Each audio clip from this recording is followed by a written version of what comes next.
Hi guys! Ako nga pala si Grace, ang factory worker dito sa Pilipinas. O akala nyo sa Japan, sa Taiwan. Hoy, meron din dito sa Pilipinas, no? Aga nga ako naligo ngayong araw na to guys kasi nga Friday ngayong araw na to at iisa lang yung shuttle namin.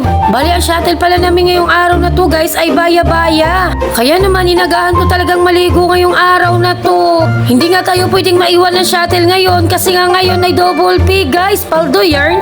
Ang swerte ko nga ngayong araw na to guys kasi nga may schedule ako. Kaya naman hindi ko sasayangin to. Bihira lang kasi magpapasok ang company namin pag tuwing holiday kaya sobrang swerte ko talaga ngayong araw na to. O alam nyo ba kung anong ibig sabihin ng holiday ngayong araw na to? Kung hindi nyo pa alam ay siya sasabihin ko na sa inyo. Independence nga ngayon, ang ibig sabihin nga noon palayain ang dapat palayain. Hoy! O alam nyo nang gagawin nyo kung hindi na kayo masaya siya, palayain nyo na para hindi kayo mahirapan dalawa. Sinasabi ko sa inyo, no?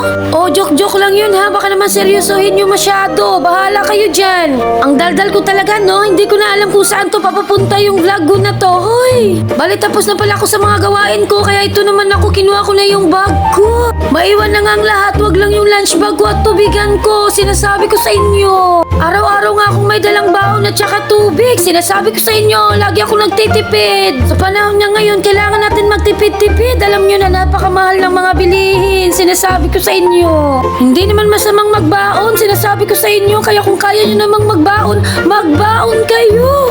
Sige kayo, bahala kayo. Mayaman naman nata kayo eh, kaya hindi kayo nagbabaon. Sinasabi ko sa inyo. Andito na nga pala ako sa subdivision na dinadaanan ko. Hoy! Ang dami nga mga bata ditong nagsisilaro. Tuwing hapon nga, dito nga ako nadaan sa subdivision na to. Kasi nga, ito lang yung pinakamalapit na shortcutan. Sinasabi ko sa inyo. Ayaw ko kasing dumaan doon sa kabila kasi nga ang layo-layo at kailangan mo pang mag-tricycle.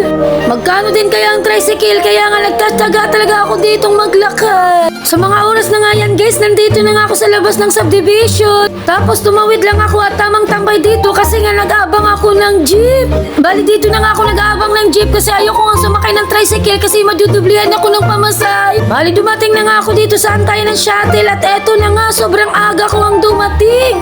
O sige, wag mong agahan para maiwan ka ng shuttle. Sinasabi ko sa'yo. Bali yung shuttle pala namin nanggagaling doon sa may mamatid. Kaya naman dinadaanan lang kami dito. Fast forward nga guys, nandito na nga ako sa kantin. Bali magkakape nga lang ako at magtitinapay. At eto naman sa tigirly, binigyan ako ng kanin at ulam. Kaya naman no choice ako, kakain pa rin ako ng kanin at ulam niya. Sayang din naman kasi yun. Bali tumabi nga sa akin si Cassandra at binigyan din niya ako ng sardinas. O sino ditong kumakain ng sardinas? Alam ko ikaw na nanonood sa vlog ko hindi ka kumakain ng sardinas kasi nga di ba feeling mayaman ka? Hoy, walang ganon te. Ay siya, ang dami kong sinasabi sa inyo. Hanggang dito na lang yung vlog ko. Thank you so much for watching. Bye bye.